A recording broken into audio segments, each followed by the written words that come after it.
nakakalimutan nila, hindi naman tayo doon akusado. Yeah. Ang tawag natin doon sa Congress, Resource person. As a resource person, ang trabaho ng mga congressman magtatanong, ang trabaho ng mga resource person magbibigay ng sagot. And then, Yeah, sa mga sagot na ginagawa, Tama. nag-standing sila, ang haba ng mga pinagsasabi, may mga pa-insulto pa, may mga below the belt pa, mga bully pa sila. Kung limited lang, yes or no? Tapos, ang haba ng kamay ko ganun-ganon, hindi tayo pinapansin. At magagalit pag nag-insist ka na bigyan ka ng pagkakataon magpaliwanag. Pag sumagot ako, pag nagpaliwanag ako, I cite in for contempt. No? Congressman Suarez, akala mo hindi ka naka-record, ha? You were recorded. And you do not own Congress or you do not own even one single Filipino people for you to harass and insult inside Congress. Function ng committee ang personal na mga atake sa mga individual na wala namang kinalaman na sa franchise or sa press freedom advocacy which is guaranteed to SMNI and its anchors. Ni Franz Castro na ang ating organisasyon, kagaya ng sinasabi ng CPP, NPA, NDF, ay dapat walang franchise sapagkat ito ay involved sa pagbubulgar sa communist terrorist operations for which itong mga taong na kagaya ni Franz Castro, Raul Manuel at Arlene Brosas ay involved. Ipinatawag pa nila pati ang Department of Justice, ang Department of Foreign Affairs na wala namang kinalaman sa franchise natin. Pero ito si Raul Manuel hindi nagtrabaho nung Senate nung congressional hearing. Tahimik lang siya nung nandun na kami ni Eric. Oy Raul, operatiba ka ng CPP, magtrabaho ka. Wag naman si Franz Castro lang ang pinatrabaho mo.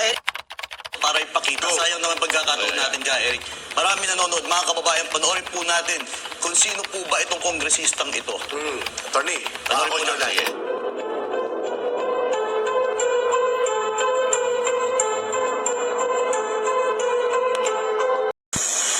Dili na kayo. Kami mga nitibo magdako ang among pag-respeto. Pero kamo, mag-respeto mo, pero ikuhanan yung mga bata dito. Ang pagsabot magsabot mo, tama na yun ang paggamit sa amuan. Maayos lang nag-alto mo spoken. Suportahan ang mga nitibo. Hindi lang ang mga bata. Hindi nyo pabakwento nga may diras bukid. O mo sa ang Diyos, walay kasama sa bukid. Tingnan ka mo. Sa tinuran ako, nag-abot na ko 73 years din sa bukid. Pero wala ka kadara. Hirong lang namot ang atukan, ato pa, wala na ididala mga bata. Kanya karoon na alam ko din, panayaw nga likas ubos. Ang panayaw din sa among gikan sa bukid. Di na mo hutun ang mga bata. Pati ang pamilya, tanawa karoon. Na dito mga tao. Ay ko ninyo, ang nag-atusaran, kailan ako nasanan. Pero alam ko, wala ko nagsabat. Ang among mga ura, ibaligya ang tribunal. Naalit sa sato ninyo, pero wala. Pagkaan tumisagong kung na-individual siya, kuha dito, gobyerno. Pero dili mo kita, dili mo ito. Text nito, kaya naharap sa kasong kidnapping in relation to child trafficking and child abuse sila Franz Castro dahil inakot nila mga bata sa Talaingon. Caught in the act, hinuli sila ng mga katutubo mismo. Ang mga katutubo, si Vice Pilar ang namuno sa Kongresista paghapon. sila niya na. Active Sila ni congressman. Sator Ocampo. Si Sator So guys, yun po, natunghayan nyo ng aking introduction. Magandang araw po sa inyong lahat. Ito po ang inyong lingkod, si DIY KKB Informative.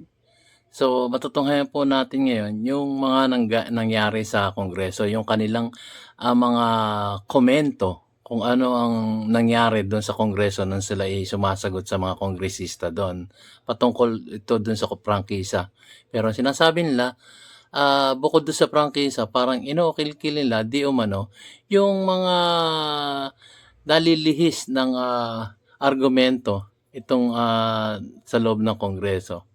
Imbis na ang kilin nila yung franchise na pupunta na dun sa kay Pastor Apollo C. Quiboloy, na pupunta ka na ka Eric Celis, itong kay Miss Lorraine Badoy, na iba na. Kumbaga, hindi sila pumofocus di umano ang mga Kongreso sa tunay na usapin dun sa loob ng Kongreso. So, para po lubos natin maintindihan, tunghayan po natin kung ano po yung kanilang mga komento at mga hinaing kung ano ang tunay nangyari sa loob ng Kongreso. So, ito na po guys. Ang bayan! Ito po ay sa Laban Kasama ang Bayan. Courtesy po ng Laban Kasama ng Bayan. Ma'am Noreen and Ka Eric. At this time, Ka Eric, umpisa natin ang ating talakayan at suriin natin, himayin natin ang nangyaring naturang hearing dahil importante na malaman natin ng ating mga kababayan kung paano binabalanse ang mga bagay na ito. Question, are we going to show at some point the video that Yes, was in we can show first. contention? Yeah. We can have this video of... Kasi binuksan natin ito with Attorney Mark Tolentino and probably later on, if Attorney Rolex Suplico can join via Zoom sa interview na ito, sapagkat hindi na po franchise ang pinag-uusapan nung nakaraang Friday, kundi personal attacks. Hindi lamang sa Angkor, kundi laban kay Pastor Kibuloy at na hindi naman related sa topic. At kung makikita nyo, sinabi ni Congressman Tambunting, Attorney Mark Tolentino, with due respect to the committee chairman of the Committee on Franchise sa Congress, na ililimit lang ang pagtatanong at pag-uusapan at mga questioning, deliberation dito sa purpose of review, ulitin natin review of the franchise kung may mga violations ba ang SMNI at ang mga anchors nito at ang pamunuan o management. Ngayon, nang magkaroon ng pagkakataon na magsalita at maghayag si Franz Castro, who is a known CPP, NPA, NDF identified by us as operative na hindi nga niya kami inarap, umiiwas siya, hindi nga tumitingin sa amin. Kasama ang NPA recruiter na si Raul Manuel identified by more than 10 witnesses in the Senate earlier. Hindi rin siya nagantay sa amin ni Ma'am Lorraine, umalis siya, hindi na franchise ang tinatanong nila Attorney Mark Tolentino kung hindi patungkol na sa mga personal na mga kaso na isinampa kay Pastor Kibuloy. At Diba? pinapalabas nila Komento natin ang konti. So, yun nga, guys. Yun yung kanilang mga hinaing. Parang personal na nga raw yung ating, yung mga pagtatanong sa loob ng Kongreso, di ba, no? Ayon kay Ka Eric. So, ito po, medyo magulo na. So, tunghayan po natin ang buong detalye ng kanilang usapan dito sa Laban Kasama ang Bayan. At maraming salamat po sa SMNI, sa courtesy po ito ng SMNI dito sa kanilang platform o programang Laban Kasama ang Bayan. So, ito na po ang full video at medyo malalim-lalim po ang mga usapan dito guys. Medyo parang personalan na nga. So, tunghayan po natin. Sana naman magkasundo sila sa susunod lang hearing sa Martes. Ito po. Tuloy na po natin guys. Ito na po yung full video. Maring sa huli na lang po ako magkokomento guys. Ito po.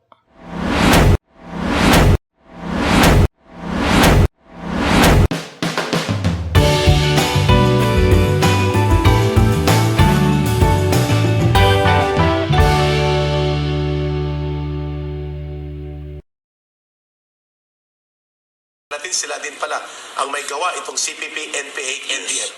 Now, Brother Franco, on the question of jurisdiction, authority of the committee and Congress as oversight body, and question of equal protection under law, due process at iba pa at press freedom, Attorney Mark, maaari mo bang ipaliwanag sa mamamayang Pilipino kung ano po ang mga kaganapan na ito sa punto de vista ng isang abogado?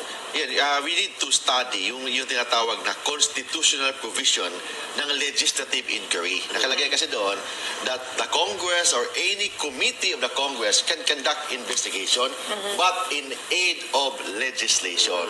So in aid of legislation, it means may basing ang batas na gagawin. And second, yung mga resource person, the rights of the resource person should be respected. Very clear yan. So, should be respected. Walang personalan, focus lang tayo sa topic. Kasi, ang nakalagay kasi sa batas about the jurisdiction ng Committee on Franchise, focus lang sa Committee on Franchise. Focus lang sa issue on franchise.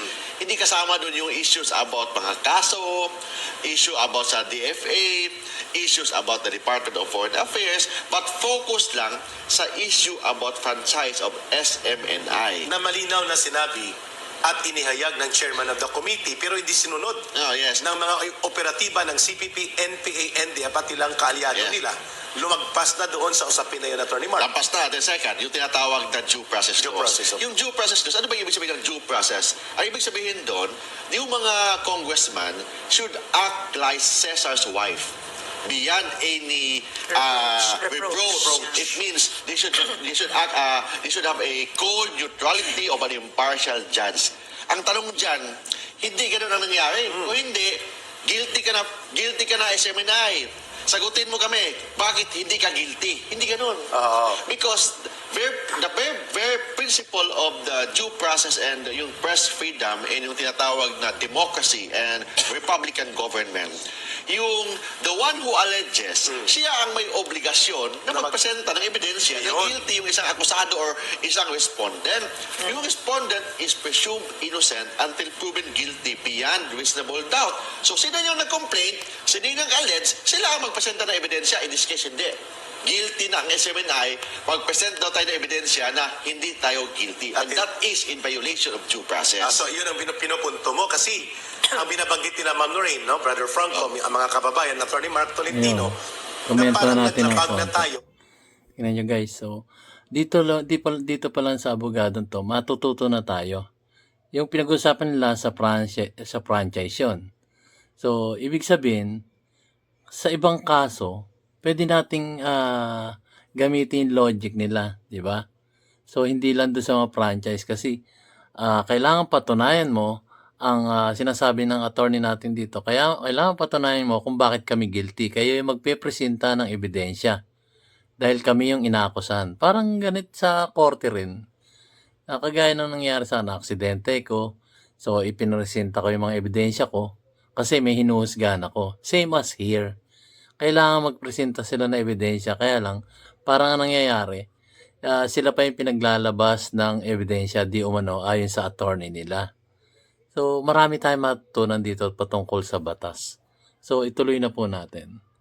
Nakomentohan ko lang po ng konti yun kasi naalala ko yung ikinaso ko kasi na-aksidente nga ako. So, nagpresenta ako ng ebidensya para mapatunayan. Kasi beyond reasonable doubt. So, ibig sabihin, hindi pa napapatunayan nagkasala yung inakusahan ko. Until nga, now nga 5 taon na nakakaraan, napakasaklap po. Naalala ko lang, medyo masakit sa kalooban ko. Tuloy po natin. Tinusgahan na at parang pinag-uusapan na lang kung kailan i-revoke ang franchise. Inag-hearing pa sila Attorney Mark Tolentino na ang layunin lang naman pala nila doon ay ipahiya ang mga resource person, i-deny ang constitutional right. Sa tingin mo ba, Attorney, yung pag-refuse na bigyan kami ni Ma'am Lorraine ng abogado, mismo ng Chairman Tambunting ng komitiba at pati ni Congressman Suarez na may halong pananakot. Pag upo ko pa lang, tinakot na ako ni Congressman Pimentel. At sinabihan niya, alam mo ba kay Eric, na pag hindi ka sumagot ng totoo dito ay maaari kang ma-cite ng contempt Yun lang. at ikaw ay makukulong. Kaupo ko pa lang, attorney, at i-deny nila kami na lumapit sa inyo dahil kayo ang mga abogado na nandoon. How do you look at that situation? So, violation ng right to counsel. Don't forget, ang kasama kasi sa due process, Alright, you have the right to counsel. Question, attorney. Yeah, yes. Because they Marami said kayong na we matutunan wanted dito. to sit near you, di ba? Kasi kayo yung mga abogado namin. But they said... Ayaw nila na tumabi tayo. Pagtabi tayo. Ayaw nila very clearly, but they said no over and over, this is not a court of law. Ganun. So what do you think? Pagka ba outside the court of law, I don't need a lawyer anymore, even though I want one. Ang due process ba applicable lang ba yan sa court of law? Ayun. Or is it applicable in any transactions in the government?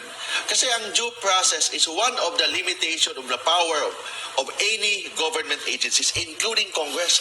It means, ma-congressman yan, ma-court man yan, or even administrative agencies, may right to due process ang lahat ng tao. Kasama tayo doon bilang isang mga resource So, person. mandatory yun, attorney. Yes, right to due process yan. Ibig Because sabihin, it is a constitutional guaranteed right. constitutionally guaranteed right, and hindi lang constitutionally guaranteed right. And the mere fact that the Philippines is a democratic and a republican country, kasama doon ang due process and equal protection clause. Ang palagi nila sinasabi, nagtago daw tayo sa tinatawag na disclaimer. don't forget, nakalimutan Can I yata. say that disclaimer, attorney, para our viewers can understand what you're saying, no? Mas maganda i-play yung yung ibig sabihin ng disclaimer, Franco. Ano yung ibig sabihin ng disclaimer ng SMNI?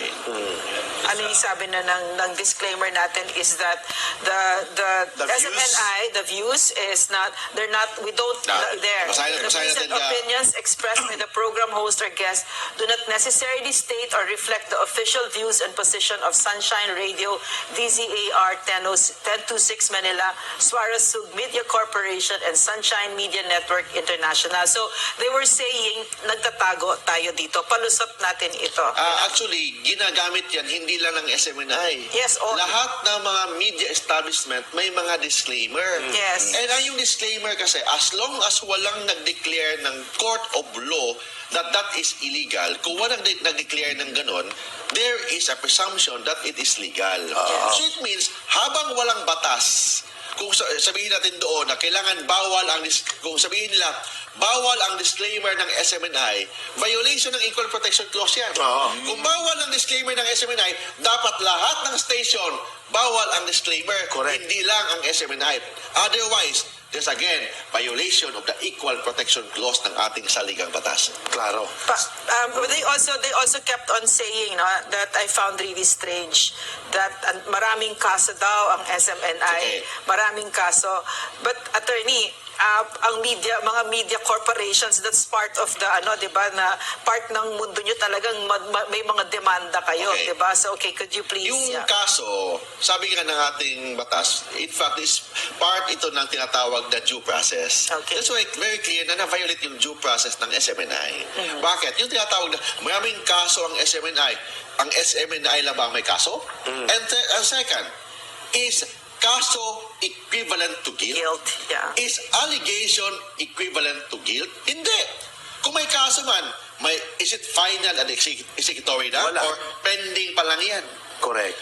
And pending pa, ibig sabihin, mag-present pa tayo ng ebidensya, yung nag-complaint, mag-present pa ng ebidensya, habang wala pa yon, hindi pa final and executory, allegation pa lang yan. Correct. So, pag allegation ang pinag-uusapan, hindi pa final and executory, wala pang ibig sabihin na guilty or na violate ang any law ang SMNI. So, yun ang ibig sabihin ng allegation is not equivalent to guilt. The guilt. So, Attorney Mark, pwede ba natin ma-play, Frank, Yes. itong abusado na postura Yes. ng CPP-NPA operative na si Franz Castro na ginamit niya ng pagkakataon para atakihin ang perceived niya na owner daw ng SMNI na wala naman sa legal documents at wala naman sa mga official documents of report na si Pastor Kibuloy, at parang pipigain ka pa niya si Atty. Soplico kung bakit daw na nandyan pa si Pastor Kibuloy sa Pilipinas at hindi pa tinuturn over ng gobyerno ng Pilipinas doon sa Estados Unidos sa FBI, na alam natin na itong grupo na ito ng CPP, NPA, and patagal ng init na init kay Pastor at sa SMNI mismo dahil naibubulgar ang kanilang mga ginagawang pagwasak sa ating bayan. Can we play? Eric, sandali, before i-play ha. Ayun nga, ay sinasabi nila yung inokil-kilan nila dito sa di umano, sabi ni Ka Eric, yung naging kaso di umano ni Pastor Apollo Sikibuloy sa Amerika. So, hanggang ngayong araw, di umano, wala pang kaso, hindi pa nga nag-hearing, di umano. So, wala pa silang ebidensya. Yun ang kanilang pinupunto dito, di umano. So, ituloy po natin. Kasi yun ang inokil-kil na. Parang gusto nilang siraan talaga si Pastor Apollo Sikibuloy. Tuloy po natin. Pero wala pa naman sila ipinipresentang ebidensya, di umano, ayon sa kanila. Di ba magtanong sa'yo, Eric, no? Sige. Kitang-kita naman na ang CPP, NPA, NDF na si Raul Manuel, Franz Castro, Arlene Rosas, noon pa nila gusto talagang patahimikin ng SMNI. Noon pa yan, ano? So, bakit, Eric, gaano kahalaga ang katotohanan na masampal sa muka o malaman ng ating mga kababayan, gaano ka nakakatakot yon sa CPP, NPA, NDF pag nalaman nila ang katotohanan tungkol sa CPP at yung mga prente nila? Yes, ma'am. Thank you for that question. Mga kababayan, hindi naman po sa pagbubuhat ng sariling bangko. Sa SMNI lang po nabubulgar ang iba't ibang mukha at modus operandi ng CPP, NPA, NDF. ang kanilang pangungutong, ang kanilang paggamit ng NGO, ang paggamit nila ng party list, paggamit nila ng front organization sa pagre-recruit ng kabataan. Ang lahat ng ito, Ma'am Lorraine, Attorney Mark Tolentino, and Brother Franco, ay nagkaroon ng malaking epekto sa kamulatan ng mamamayang Pilipino. Bumagsak ang kanilang influence sa mass base, committed at naging manipis ang recruitment nila, at gumalaw ang gobyerno, lalo na po ang Anti-Money Laundering Council, Anti-Terrorism Council, para masimulan po ang pagpapatupad ng mga batas kagaya ng Anti-Terrorism Law or Anti-Terrorism Financing Law. Dahil dito, napakalaki ng epekto sa buong operations ng CPP, NPA, NDF. The reason, na galit si Franz Castro, Raul Manuel at Arlene Brosas at mga kagrupo nilang urban operatives sa patuloy na pag-broadcast ng SMNI. Remember, Attorney Mark Tolentino, Brother Franco, and Ma'am Lorraine, sa tanong niya ni Ma'am Lorraine, last year pa po or 2021 pa, patuloy na nagpa-file ng mga resolution. So, ito guys, kaya maraming alam to, siya na rin ang nagbabanggit na siya ay dating kadre ng CPP-NPA. So, kadre po itong si Ka Eric noon na kumala sa CPP-NPA, bumaba, at nagbago buhay. At naging anchor nga nitong Laban Kasama ang Bayan. So, yung mga kanyang isinisiwalat, di umano, ay alam na alam niya. Kasi nanggaling nga raw siya sa kabundukan at siya ay naging kadre ng CPP-NPA. Kaya, kung magsalita talagang meron siyang alam. Yun ang sabi niya. Marami siyang alam talaga. Eto po. Na ipaimbestigahan sa Kongreso ang SMNI sa kanilang paglabag daw namin dito sa red tagging na wala namang katotohanan sapagkat ang Supreme Court na ang sumita sa kanila that there is no such thing or any legal definition of a crime called red tagging. At ulit-ulit nilang sinasabi na na-endanger daw sila dito kapag ina-identify ang kanilang urban operatives. Ano ang na-endanger talaga? Ang buhay daw nila. Pero sa totoo lang, na-endanger sila dahil pwede na silang mabulgar at habulin ng batas at ang mga mamamayan at iba't ibang sektor na kanilang ini-infiltrate ay nagkakaroon ngayon ng kapasidad na ma-identify sila. Correct. Kaya, Attorney Mark, babalik ako doon sa aming tanong ni Ma'am Lorraine sa iyo at pagpapaliwanag na hindi tumutugma sa oversight function ng committee ang personal na mga atake sa mga individual na wala namang kinalaman na sa franchise or sa press freedom advocacy which is guaranteed to SMNI and its anchors. Subalit, gustong palabasin ni Franz Castro na ang ating organisasyon, kagaya ng sinasabi ng CPP, NPA, NDF, ay dapat walang franchise sapagkat ito ay involved sa pagbubulgar sa communist terrorist operations for which itong mga taong na kagaya ni Franz Castro, Raul Manuel at Arlene Brosas ay involved. How do you look at this, attorney, na sa next hearing, ipinatawag pa nila pati ang Department of Justice, ang Department of Foreign Affairs na wala namang kinalaman sa franchise natin? Second, abuse of authority, abuse of discretion, lack of jurisdiction, amounting to excess of jurisdiction. Bakit? Very clear kasi doon na yung tinatawag na Committee on Franchise, mag-focus lang tayo sa franchise. Ayun. Mag-focus lang tayo whether or not there is violation or of any provisions in the SMNI franchise. Doon natin mag-focus. Huwag na tayo mag-focus sa iba kasi out na sa jurisdiction, out na sa authority ng Committee on Franchise. So, yun ang kailangan natin malaman. And second, hindi nga nila alam yung tinatawag na one-person corporation or corporation sole, i-compare that to sole proprietor. Akala nila yung SMNI, parang sari-sari store. Pero ang may akala niyan ay si Franz Castro. Oh, So Franz doon mo Castro. makita talaga, pul-pul talaga ito si Franz Castro. Yes, Mababang pul-pul. kalidad talaga. Kasi akala niya, yung sole proprietor, parang nagbebenta tayo ng mga sari-sari store doon. Hindi naman tayo, SMNI, hindi sari-sari store na DTI or sole proprietor lang. Proprietor lang. Ang SMNI is a trademark. Iba ang trademark sa juridical personality of SMNI. Ang juridical personality of SMNI, Swarso Media Corporation. Ang SMNI, it is a trademark registered under Intellectual Property Office. Okay. And very clear, nakalagay po sa SAC. Swarso Media Corporation doing business under the name and style of SMNI. So, very klaro. clear yan. Ibig sabihin, ang SMNI is not a corporation, it is a trademark. ang Suarezug Media Corporation, yun ang korporasyon. Yun ang korporasyon or Okay. may juridical personality. At nahirapan dito si Franz Castro na intindihin sapagkat ang target niya ay hindi naman po ang mga anchors lamang. Ang target nila dito, mga kababayan, ay mismo ang sinasabi nilang may-ari ng Suarezug at ng SMNI na si Pastor Kibuloy.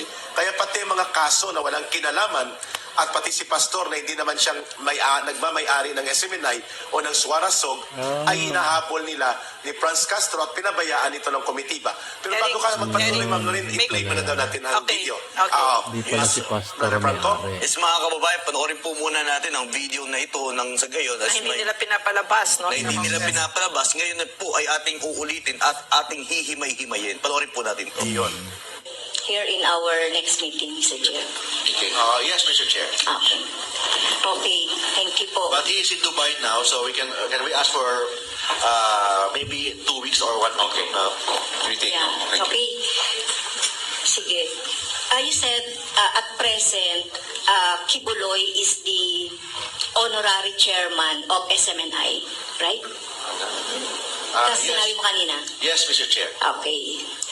So as an honorary chairman, ano po yung role niya sa SMNI? It's just a symbolic, Mr. Chair. Okay. Symbolic chairman. So wala siyang No control. function, No control. no day-to-day decision of the corporation.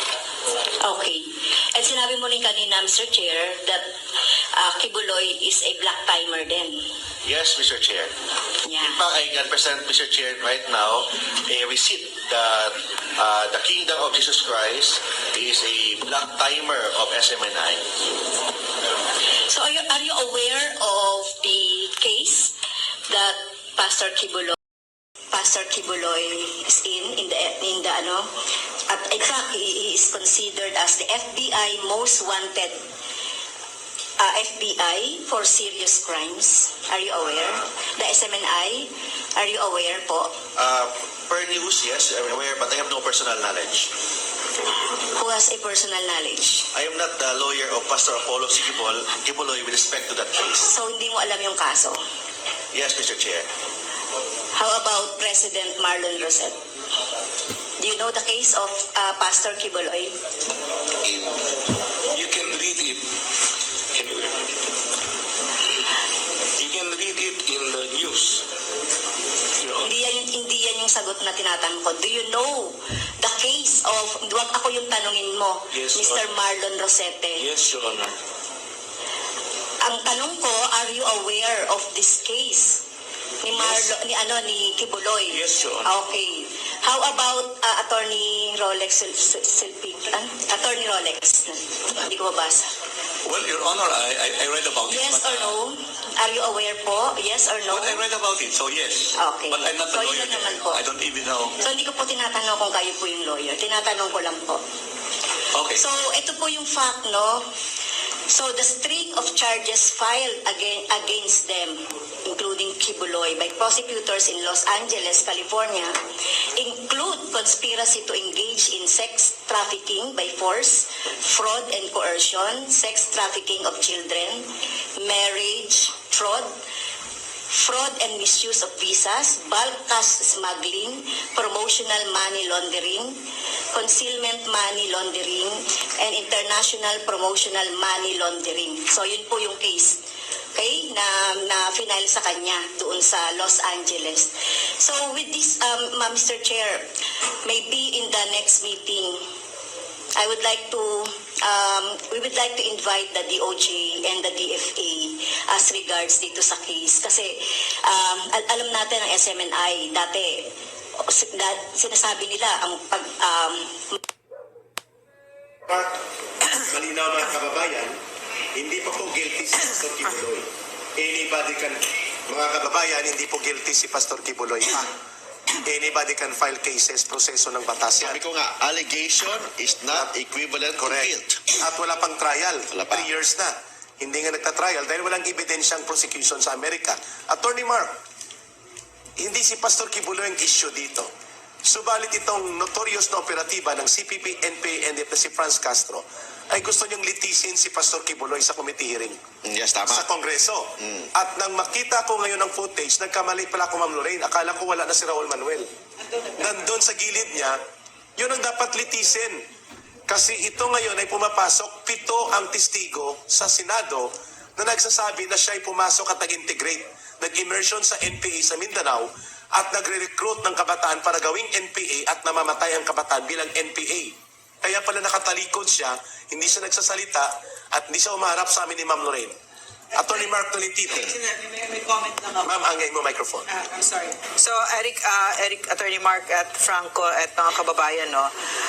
Buti pa nga si Franz Castro, nagtrabaho siya. Kasi trabaho niya maging operatiba ng CPP. Ang talagang isulong ang ayenda nila. At saka syempre, ang kakaawayin nila si Pastor, no? Kasi yan talaga yung tinik sa ngalangalan ng mga komunistang teroristang ito. Pero ito si Raul Manuel, hindi nagtrabaho nung Senate, nung congressional hearing. Tahimik lang siya nung nandun na kami ni Eric. Oy, Raul, operatiba ka ng CPP, magtrabaho ka. Wag naman si Franz Castro lang ang pinatrabaho mo. Eric, could you explain that muna, no? Bakit naman napakalayo ng usapan, biglang ginanya ni Franz Castro kay Pastor? Ano ba ang trabaho ng operatiba ng CPP, NPA, NDF at yan ang ginawa ni Franz Castro? She converted the committee hearing into their personal propaganda attack Yes. against persons that they perceive to be their enemies Yeah. ng CPP, NPNF. Tinira niya rin dyan si Pangulong Duterte Yeah. na wala namang kinalaman sa franchise. Yeah. Dahil black timer yun. Anybody can do a black time show. Hindi naman si Duterte ang iniimbestigahan. Hindi naman si Pastor. Pangalawa, ang purpose talaga dyan ni Franz Castro at ni Raul Manuel at ng grupo nila is not to bring justice to their perceived abuse of rights, but to bring on the propaganda on the floor so that it becomes legitimately relevant kapag kinover sa isang official proceedings ng Kongreso na hinahayaan ng Speaker of the House at ng committee sa franchise. Attorney Mark. Yeah, wait, again, just a side note lang because my father was in Congress for the longest time. So, this is what I mean. Dito ako nasasaktan na nakikita ko na kinakalagkad dito mga komunistang teroristang ito ang buong Kongreso. Yes. Syempre, they see each other as colleagues now kasi nandiyan na sila sa loob. Pero nakita nyo, binababa nila ang kalidad ng Kongreso dahil nandyan sila by the mere presence of these communist terrorists inside Congress. Yan ang ginawa nila sa ating mga institusyon. At dapat niya sila patalsikin, sila ang ilitisin, sila ang imbestigahan. Attorney Mark, did you find it fair Very unfair. na litisin si Pastor doon? Let's go back to basic, Eric. So, ano ba talaga ang basis na yung ginagawa ng mga congressman na yan? Ang basis nila, nakalagay po sa ating saligang batas, yung power of legislative inquiry in aid of legislation. Ang tanong dyan, is it in aid of legislation kung makikialam sila about sa mga judicial process doon po sa ibang bansa? Hindi. Ano bang kinalaman ng Congress ng Pilipinas sa judicial investigation, judicial procedure doon sa ibang bansa? Correct. Wala. It means grave abuse of discretion amounting to lack or excess of jurisdiction on the part of that congresswoman, no pangalan nun? Franz Castro. Si Franz, Ka- CPP, Franz. NPA lover Castro. Oh, yun, siya Ang yun. pinayagan ng komitiba ni Congressman Tapos Tabuchi. nagakyat tayo ng kamay, hindi tayo pinapansin. Yes. So ang ginagawa ko, napilitan tayo, pinindot ko yung microphone. At nagalit sila. Sinigawan naman ako nung isang matandang congressman na yan. Oo. So, yun ang problema. So, ang tanong dyan, to be a good congressman or to be in a good investigation, kailangan you should not only be impartial, but must appear to be impartial. Yeah. Iba yung impartial, but must appear to be impartial in this case. Are they impartial? Or are they biased? Obviously. Very biased. Biased. So it means violation na ng tinatawag na Oversight due function. process clause, violation na yung primary function nila, function to do investigation in aid of legislation, to exercise oversight function. Hindi nila ginagawa yun. Kung ang ginagawa nila, they're acting like a fiscal, they're acting like a judge. So hindi nga prosecution ginagawa nila. Persecution ang Yes. ginagawa nila. And very clear, a violation sa concept of equal protection clause, concept of due process, and concept of a republican and a democratic government. At may karapatan ang mamamayan na questionin ito even tayo na mga kanilang isinasalang sa pagpapako sa cross. Attorney, Do you think dapat pinayagan ni Congressman Tambunting ang motion ni CPP, NPA, NDF, Laber, Franz Castro na ipatawag pa ang DOJ at ang Department of Foreign Affairs na obvious naman na ang kanilang target ay personal na paglilitis kay Pastor na hindi naman sila korte at wala silang jurisdiction. Before sumagot si attorney, Eric, why did Franz Castro do that? Why did that NPA, Lover. that CPP, NPA, NDF cuddler and protector, bakit niya biglang ipinasok ang big guns, ang DOJ, DFA? Bakit? Kasi gusto nila itong gawin na isang public trial, not just against SMNI, but against Pastor, na sa tingin nila itong pasimuno si Pastor Kibuloy. Kung bakit nagkaroon ng malaking programa at impact, may Laban Kasamang Bayan, may SMNI, na walang ibang layunin kundi labanan ang CPP, NPA, NDF. So pagkakataon nila ito, Ma'am Lorraine, Attorney Mark and Brother Franco, na maisakay ang kanilang public persecution attack against Pastor Kibuloy para ipahiya ito si Pastor at gamitin nila na mawala ng kredibilidad ang SMNI sapagkat idudugtong nila si Pastor dito at para tumiklop si Pastor at tumiklop ang SMNI at mapapahiya sa buong bansa na ang namumuno nito, ang gusto nilang palabasin na isang kriminal. Yun ang gusto nilang layunin, na wala pang paglilitis ito sa kaso. O yun, narinig natin, wala pang paglilitis, may mga aligasyon na nangyayari. So, yun nga, parang nagkakaroon sila ng iringan nitong sinasabi nilang nasa makakaliwang grupo, di umano, sabi ng Laban Kasama ang Bayan, na meron talagang mga CPP, NPA dyan sa loob ng Kongreso. So, sana naman, bigyan nyo ng aksyon to sa loob ng Kongreso dahil mga aligasyon to na hindi lang talagang aligasyon kundi parang malalim na aligasyon to. So, kayo man, halimbawa, meron kayong kasamang hindi nyo kakampi at nagiging kakampi nyo, di umano, dyan sa loob ng Kongreso, ay bigyan nyo naman po ng linaw. Magkaroon kayo ng investigasyon para naman hindi nalilito yung taong bayan. So, mabibigat itong mga nagiging paratang ng Laban Kasama ang Bayan dyan sa tatlong di umano na kasapi ng CPP-NPA dyan sa Kongreso. So, bigyan nyo ng, ng linya para magkaroon ng investigasyon dyan. Para mapatunayan, kawawa naman ng mga tao na nagkaroon ng aligasyon tapos hindi nyo namang iimbestigahan, di ba? Kawawa naman. Kung mapatunayan nyo man at hindi, at least malilinawan ng taong bayan kung ano ang tunay na sitwasyon na nangyayari dyan sa loob ng Kongreso. So ito po yung mga aligasyon nila, di umano, sa tatlong makakaliwang grupo na nasa loob ng CPP-NPA. Tuloy po natin. Kaya nagkakaroon sila ng bangayan. Sa Amerika, nililitis na nila sa Pilipinas. How dangerous is this? Eric, Yes, ma'am. sino ang kriminal? Sino ang kriminal? Ako, I will Franz accuse. Castro. Yes, I will accuse. We will accuse Franz Castro, Raul Manuel, Yeah. and Arlene Rosas. They deserve to be put under investigation Yeah. and to be suspended at the least and maximum to be kicked out of Congress. Paninindigan namin yan. At kung itatanong sa amin yan sa Kongreso, anong ebidensya namin yan, ikaw, Franz, ang malapit ng makulong. Yeah. Sa kaso mo na kidnapping ng mga kabataan sa Talaingod, doon sa Davao. At yun lang yung nabuko natin. So, teka, Erica, may guidance lang ako sa ating mga kababayan. Yeah. Kasi tingin ko, isa pang rason kung bakit nila nilabas yung DOJ at DFA na dispalinghado, wala sa tono. France, tingin ko talagang walang utak talaga itong mga ito. You know why? They wanted to scare us. They wanted to really cow us into silence na, oh my God, all these big guns. So, sa ating mga kababayan, no, kayo kausap ko, ganyan ang nangyayari pag CPP, NPA, NDF ang nasa loob ng Kongreso. Ginagawa nilang armas ang Kongreso. Yun. Ginagawa nilang armas ang DOJ, ang DFA, ang buong gobyerno ginagamit nila. Ganyan ang pangbababoy na ginawa ni Franz Castro, ni Yun. Raul Manuel, Arlene Brosas at ng buong CPP, NPA, NDF sa ating gobyerno na ordinary citizens, media people, no? Na ginagawa lang namin yung trabaho namin ng pagbibigay ng impormasyon sa inyo. Biro mo, ikakanyunin kami dito sa DOJ, DFA, buong Kongreso. Ma'am, gusto kong bigyan din to. Meron tayong footage dito para ipakita. Sayang naman pagkakataon natin ka, Ayan Eric. po. Marami nanonood. Mga kababayan, Bigyan panoorin natin. po natin Ito, kung sino po. papapanood sila. Pero bago natin panoorin yun. So, yun po.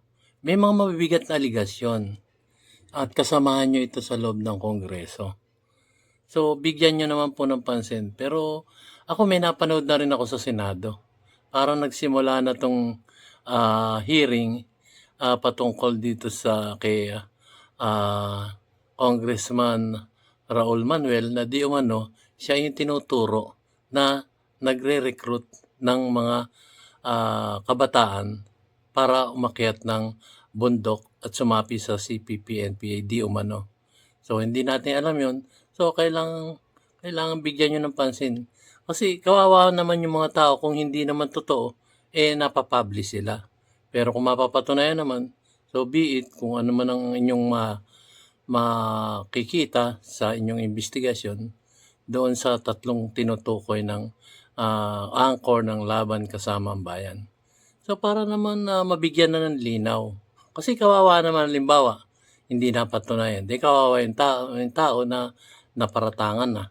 Di umano. At kung hindi naman mapapatunayan, di maganda kung mapapatunayan naman, nangangamba ang taong bayan.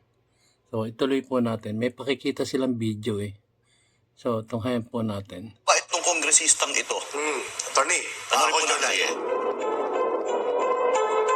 Hoy, ano yan?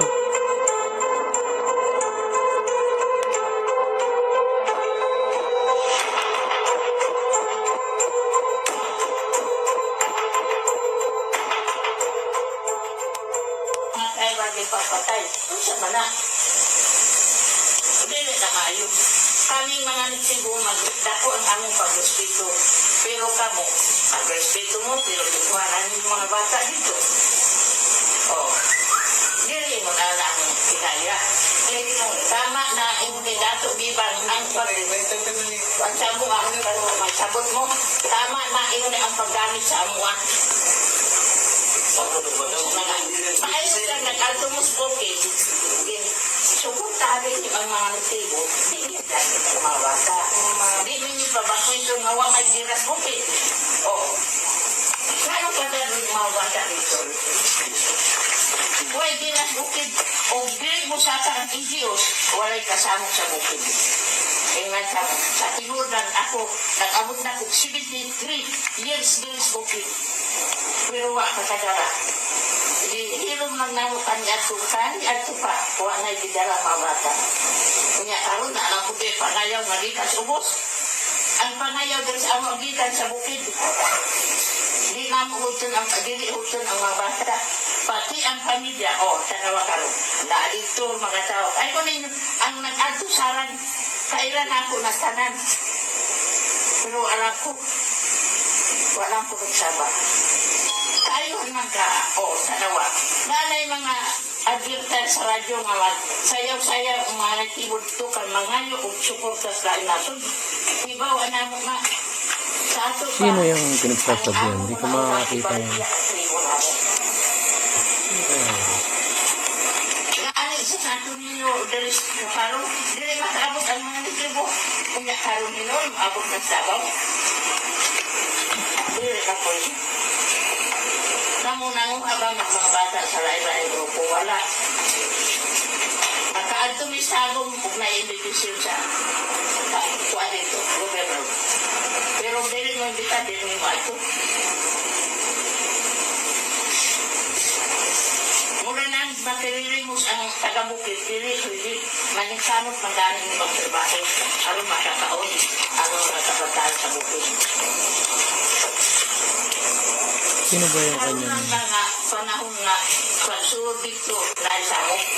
Kaya pagkagabi maayo ang Indios may istorya sa mga bata. Gabi o di mga tweet, naiag madong mo sa ka.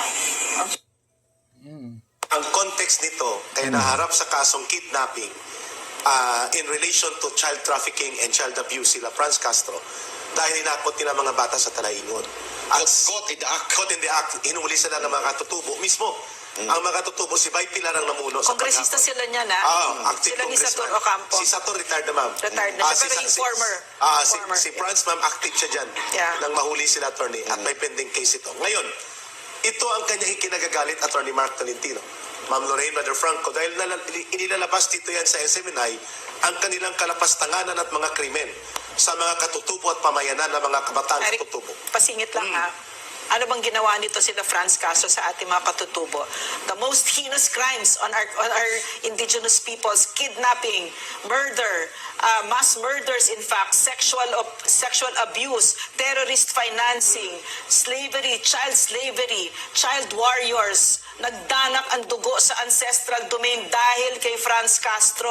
Tapos ikaw, pupunta ka sa Kongreso, napakalakas ng loob mo na mag-i-impute, tatanggalin mo yung reputasyon ng isang pastor na hindi pa naman hindi siya CPP, NPA, NDF At hindi katulad pa mo, nalilitis. Franz. Oh.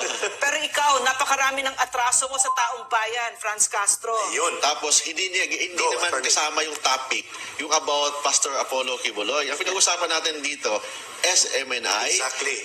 yung tinatawag na issues about fake news, issues about yung pagtanggal or pag-retain ng franchise ng SMNI. Yeah. So dito tayo sa main focus ng fake news. Kung may fake news pa, walang provision, walang definition sa batas about fake news. Wala yan. Same also with respect to red tagging. Nakalagay dyan, in fact, may Supreme Court jurisprudence about false statement. Sometimes, if you go, lalo na pag-live, pag nagsasalita ka, minsan may mga inaccuracy. Minsan may Nangyayari mga ganun. yan. Oo. Even inaccurate false statement is still part of the freedom of press Klaro. and freedom of expression. Klaro. Nakalagay yan dyan sa ating saligang bataw. Klaro. Nakalagay yan sa ating jurisprudence. And yung freedom of press, freedom of expression, part yan of our constitutionally established government. Philippines is a democratic and a republican country. And part of that, yung freedom of press, freedom of expression. In fact, ang freedom of press and freedom of expression, isa sa pinakamataas na constitutionally guaranteed right. Right of the people. Pinakamataas na What does that mean, attorney? What is May mga right. May mga presumption of innocence, The right to travel. right to travel, right to counsel. Dami mga constitutional right. Presumption of innocence, mga ganon. Unproven guilty, beyond reasonable doubt. Yun ang mga tinatawag na constitutional right. But ang isa sa pinakamataas Ayun. na constitutional right, yung freedom of press and freedom of expression, being a republican and a democratic country. So dito tayo, Eric, Go, yung sir. sa definition ng libel. Because libel is in relation to yung tinatawag na freedom of press. Kasi ang libel is Dito what na lang po ang aking mamunting video. Pasensya na po, medyo mabigat-bigat na yung kanilang paratangan dito. At ako'y nagulat din. So, pinaparatangan nga yung tatlong nasa kongreso natin na miyembro di umano ng CPP-NPA. So, dapat naman umaksyon na dito ang ating kongreso kasi kasamahan niya yan sa loob. Kung totoo man o hindi, yung mga binabanggit nila to dito sa Laban Kasama ang Bayan with Ka Eric, talagang matindi na to. Matindi na po ito. At pag napapanood to ng taong bayan, syempre, nangangamba rin kami sa sarili namin. Kasi ito yung mga may posisyon sa gobyerno na hindi natin alam, yung pala mga kasapi na ng CPP-NPA di umano ayon sa kanila dito sa Laban Kasama ang Bayan. So, sinasabi nga nila dito yung freedom of expression. So, tutunghayan po natin bukas yan kasi bukas na po yun. Yung kanilang hearing uli na nakaset para dun sa franchise ng SMNI. Ito po franchise lang ng SMNI pero na-segue dito sa mga personalan nila na mga sinasabi kagaya nung kanilang mga sinasaad dito o ipinatutunghay dito sa atin sa Laban Kasama ang Bayan. So, mabigat po ito. Mabigat na akusasyon ng bawat isa ang nangyayari dito. So, nakakagambala po sa aming mamayang Pilipino dito sa Pilipinas. So, sana naman po masolusyonan na itong mga bangayan na to, mga akusasyon sa loob ng Kongreso. So, bigyan nyo po ng solusyon ating mga butihing kongresista sa loob ng House of Representatives. Sana naman po. So hanggang dito na lamang po. Maraming salamat po sa inyong pagtunghay o panonood ng aking mununting video. Sana may natutunan kayo. At laging sinasabi ni DIY kay KB Informative, keep safe, God bless, and you have a great day. Maraming salamat po.